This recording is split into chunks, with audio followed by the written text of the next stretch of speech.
ಕರ್ನೂಲ್ ಬಳಿ ಖಾಸಗಿ ಬಸ್ ಮಹಾದುರಂತದ ನಂತರ ನ್ಯೂಸ್ 18 ಕನ್ನಡ ರಾಜ್ಯದಾದ್ಯಂತನೂ ಕೂಡ ರಿಯಾಲಿಟಿ ಚೆಕ್ ನಡೆಸಿತು. ಖಾಸಗಿ ಬಸ್ಗಳ ಪರಿಸ್ಥಿತಿ ಹೇಗಿದೆ ಅಂತ ಹೇಳಿ, ಯಾಕಂದ್ರೆ ಪ್ರಯಾಣಿಕರ ಸುರಕ್ಷತೆ ತುಂಬಾ ಇಂಪಾರ್ಟೆಂಟ್ ಆಗುತ್ತೆ. ಈ ಹಿನ್ನೆಲೆಯಲ್ಲಿ ಈಗ ನಮ್ಮ ಜೊತೆಗೆ ಮಾತಾಡಲಿಕ್ಕೆ ಸಾರಿಗೆ ಇಲಾಖೆಯ ಹೆಚ್ಚುವರಿ ಆಯುಕ್ತರಂತ MP ಓಂಕಾರೇಶ್ವರ್ ಇದ್ದಾರೆ. ಅವ್ರನ್ನೇ ಮಾತಾಡ್ತಾ ಹೋಗೋಣ. ಮೇಡಮ್, ಈಗ ಈ ದುರಂತದ ನಂತರ ಯಾವ್ಯಾವ ರೀತಿಯಾಗಿ ತಾವು ಮುನ್ನೆಚ್ಚರಿಕಾ ಕ್ರಮಗಳನ್ನು ಕೈಗೊಳ್ತಿದ್ದೀರಿ ಮತ್ತು ಈಗಾಗಲೇ ರೇಡ್ ಕೂಡ ಮಾಡ್ತಾ ಇದ್ದೀರಿ ಅನ್ನೋಂಥ ಮಾಹಿತಿ ಸಿಗ್ತಿದೆ?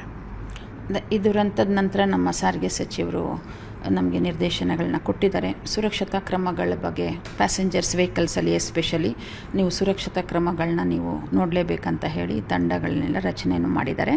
ನಮ್ಮ ಸಾರಿಗೆ ಆಯುಕ್ತರು ಈ ಪ್ರಕಾರ ನಿನ್ನೆ ಎಲ್ಲ VC ಮಾಡಿದ್ರು ನಮ್ಮ ಸ್ಟೇಟ್ ಆಫೀಸರ್ಸ್ಗೆಲ್ಲ. ಅದರಲ್ಲಿ ನಾವು ಮುಖ್ಯವಾಗಿ ಹೇಳಿರೋದೇನಂತ ಹೇಳಿದ್ರೆ, ಮೊದಲನೇದಾಗಿ ಸುರಕ್ಷತಾ ಕ್ರಮಗಳು ಏನೇನು ತಗೋಬೇಕು ಅನ್ನೋದ್ರ ಬಗ್ಗೆ ಚರ್ಚೆ ಮಾಡಿದ್ವಿ.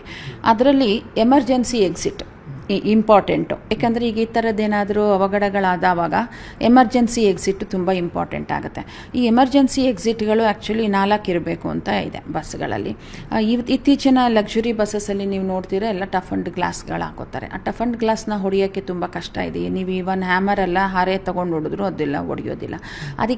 ಅದಕ್ಕೆ ಬ್ರೇಕ್ ಓಪನ್ ಮಾಡೋಕ್ಕೆ ಅದರದ್ದೇ ಆದಂಥ ಒಂದು ಇದನ್ನಿಟ್ಟಿರ್ತಾರೆ. ಅದಕ್ಕೆ ಆ ಎಮರ್ಜೆನ್ಸಿ ಎಕ್ಸಿಟ್ ಇರೋ ಅಂಥ ಕಡೆ ಮಾತ್ರ ಅವರು ಕ್ರಿಸ್ಟಲಿನ್ ಟಫ್ ಅಂಡ್ ಗ್ಲಾಸ್ ಹಾಕ್ಬೇಕು. ಅವರು ಎಷ್ಟೋ ಕಡೆಗೆ ನ್ಯೂಸ್ 18 ಕನ್ನಡ ರಿಯಾಲಿಟಿ ಚೆಕ್ ಮಾಡ್ತೀವಿ, ಖಾಸಗಿ ಬಸ್ಗಳಲ್ಲಿ ಹ್ಯಾಮರ್ಗಳೇ ಇಲ್ಲ, ಎಕ್ಸಿಟ್ ಡೋರ್ಗಳೇ ಇಲ್ಲ. ಅದೇ ಅದ್ರ ಬಗ್ಗೆನೇ ಈಗ ಇದನ್ನು ಮಾಡಿದ್ವಿ ನಾವು.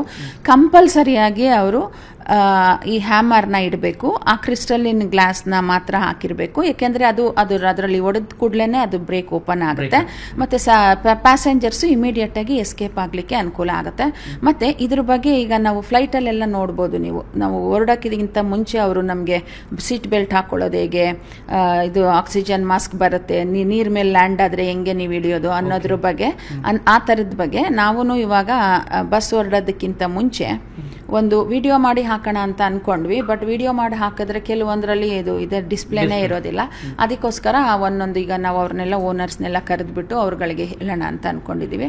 ಹೋಗೋಕ್ಕಿಂತ ಮುಂಚೆನೇ, ಟೇಕ್ ಆಫ್ ಆಗೋದಕ್ಕಿಂತ ಮುಂಚೆ, ಬಸ್ ಹೊರಡೋದಕ್ಕಿಂತ ಮುಂಚೆನೇ ಅವರು ಎಲ್ಲರಿಗೂ ಅದ್ರ ಬಗ್ಗೆ ಮಾಹಿತಿ ಕೊಡೋದು. ಎಲ್ಲೆಲ್ಲಿ ಎಮರ್ಜೆನ್ಸಿ ಎಕ್ಸಿಟ್ ಇದೆ, ಅದು ಹ್ಯಾಮರಲ್ಲೇ ಇರುತ್ತೆ, ನೀವು ಅದನ್ನು ನೋಡಿಕೊಂಡು ತಗೊಂಡು ಈ ಥರ ಬ್ರೇಕ್ ಓಪನ್ ಮಾಡ್ಬೋದು ಅಂತ ಹೇಳಿ ಅವ್ರಿಗೆ ಮಾಹಿತಿ ಕೊಡೋ ಹಂಗೆ ಒಂದು ವ್ಯವಸ್ಥೆ ಮಾಡೋಣ ಅಂತ ಕಂಪಲ್ಸರಿ ಮಾಡಬೇಕಂತ ಈಗ ನಿನ್ನೆ ಎಲ್ಲ ಚರ್ಚೆ ಆಗಿದೆ. ಅದನ್ನು ಈಗ ಫಸ್ಟ್ ಇದರಲ್ಲಿ ನಾವು ಅವ್ರನ್ನ ಓನರ್ಸ್ನೇ ಕರೆದು ಅವ್ರಿಗೆಲ್ಲ ಇದ್ರ ಬಗ್ಗೆ ತಿಳುವಳಿಕೆ ಮಾಡಿ ನಂತರ ಅದನ್ನು ಇಂಪ್ಲಿಮೆಂಟ್ ಮಾಡೋದಕ್ಕೆ ತಕ್ಷಣವೇ ಮಾಡೋದಕ್ಕೆ ಒಂದು ಕ್ರಮ ಕೈಗೊಳ್ಳೋದು ಅಂತ ಆಯಿತು.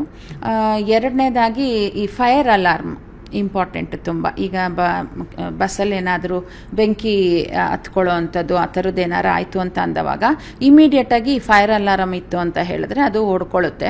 ಅವಾಗೇನಾಗುತ್ತೆ, ಪ್ಯಾಸೆಂಜರ್ಸ್ಗಾಗಲಿ ಅಥವಾ ಗಾಡಿಯಲ್ಲಿ ಕೇರ್ ಟೇಕರ್ ಇರ್ತಾರಲ್ಲ ಅವ್ರುಗಳಿಗೆ ಗೊತ್ತಾಗಿ ಬಸ್ನ ನಿಲ್ಲಿಸಿ ಫಸ್ಟು, ಆಮೇಲೆ ಏನು ಅವಾಗೇನಾಗುತ್ತೆ, ಪ್ಯಾಸೆಂಜರ್ಸ್ ಎಲ್ಲರೂ ಇಳ್ಕೋಬೋದು.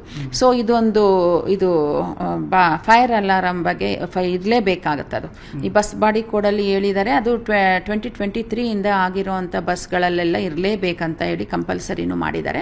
ಅದನ್ನೆಲ್ಲ ನಾವು ನೋಂದಣಿ ಸಮಯದಲ್ಲಿ ಮತ್ತು FCಗೆ ಬರುತ್ತಲ್ಲ ಅರ್ಹತಾ ಪರೀಕ್ಷೆ ಮಾಡಿಸ್ಕೊಳ್ಳೋಕ್ಕೆ, ಆವಾಗ ಮತ್ತು ನಾವು ರೆಗ್ಯುಲರಾಗಿ ಚೆಕಿಂಗ್ ಮಾಡ್ತಾ ಇರ್ತೀವಲ್ಲ ಆವಾಗೆಲ್ಲ ಈ ಸುರಕ್ಷತಾ ಕ್ರಮಗಳನ್ನ ನೋಡಲೇಬೇಕು ಕಂಪಲ್ಸರಿಯಾಗಿ.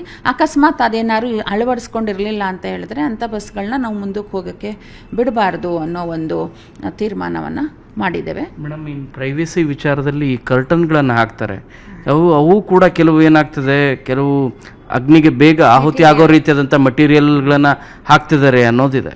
ಹೌದು, ಅದು ಕರೆಕ್ಟು.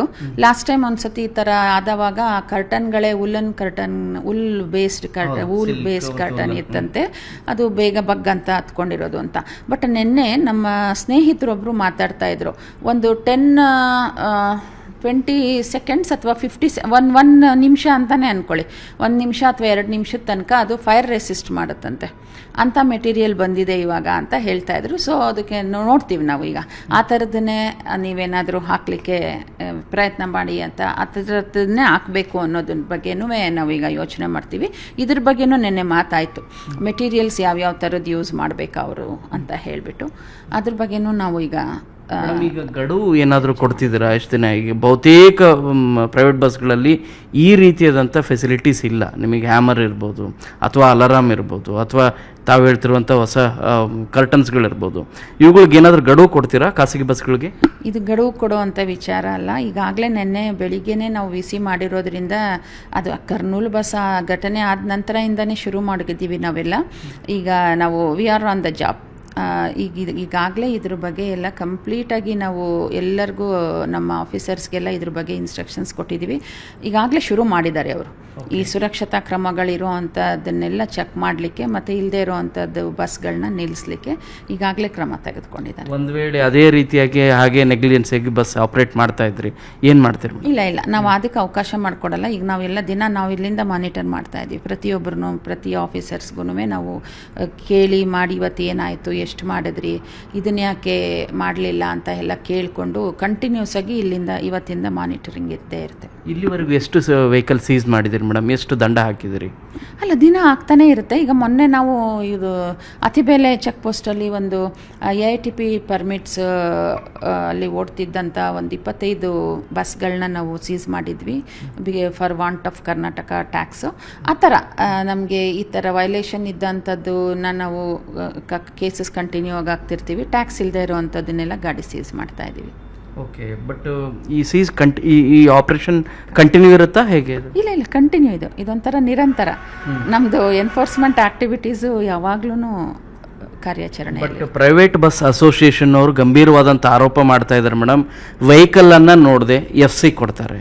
ನಿಮ್ಮ ಟ್ಯಾಕ್ಸ್ಗಳನ್ನು ಕೂಡ ಅಷ್ಟೇ, ಯಾವ ರಿಜಿಸ್ಟ್ರೇಷನ್ ಟೈಮಲ್ಲೂ ಕೂಡ ಅಷ್ಟೇ, ಇವುಗಳು ಯಾವನ್ನು ಕೂಡ ವೆಹಿಕಲ್ ನೋಡ್ದೇ ಎಲ್ಲವೂ ಆಗ್ತದೆ. ಸೀದಾ ಮನೆಗೆ ಫೈಲ್ಗಳನ್ನು ತರಿಸ್ಕೊಂಡು ಓಕೆ ಮಾಡ್ತಾರೆ. ಈ ರೀತಿಯಾದಂಥ ಗಂಭೀರ ಆರೋಪ ಪ್ರೈವೇಟ್ ಬಸ್ ಅಸೋಸಿಯೇಷನ್ನವರೇ ಮಾಡ್ತಾ ಇರೋದು.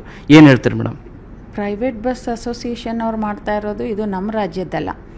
ಇತ್ತೀಚೆಗೆ ನೋಡ್ತಿರ್ಬೋದು ನೀವು, ಎಲ್ಲ ನಾಗಾಲ್ಯಾಂಡು, ಅರುಣಾಚಲ್ ಪ್ರದೇಶ, ಒಡಿಸ್ಸಾ, ಗೋವಾ ಈ ಥರ ಹೊರಗಡೆ ಬಸ್ ರಿಜಿಸ್ಟ್ರೇಷನ್ ಆಗ್ತಾಯಿದೆ. ಅಂಥ ಬಸ್ಗಳ ಬಗ್ಗೆ ಅವ್ರು ಹೇಳ್ತಾ ಇರೋದು. ನಮ್ಮಲ್ಲಿ ಕರ್ನಾಟಕದಲ್ಲಿ ಯಾವುದೇ ಟ್ರಾನ್ಸ್ಪೋರ್ಟ್ ವೆಹಿಕಲ್ ಆಗಲಿ ಬಸ್ಗಳಾಗಲಿ ಅದು ಫಿಸಿಕಲ್ ಆಗಿ ವೆರಿಫಿಕೇಷನ್ ಮಾಡದೆ ಅದನ್ನು ನೋಡದೆ ನಮ್ಮಲ್ಲಿ ಯಾವುದು ರಿಜಿಸ್ಟ್ರೇಷನ್ ಆಗೋದೇ ಇಲ್ಲ. ಅವ್ರು ಹೇಳ್ತಾ ಇರೋದು ಹೊರ ರಾಜ್ಯದಲ್ಲಿ ಆಗಿರೋ ಅಂಥದ್ದು. ಇದ್ರ ಬಗ್ಗೆ ನಾವು ಟ್ರಾನ್ಸ್ಪೋರ್ಟ್ ಅಥಾರಿಟೀಸ್ ಬಗ್ಗೆ ಹತ್ರ ಮಾತಾಡಿ ಇದ್ರ ಬಗ್ಗೆ ನಾವು ಇದು ಮಾಡಬೇಕಾಗತ್ತೆ.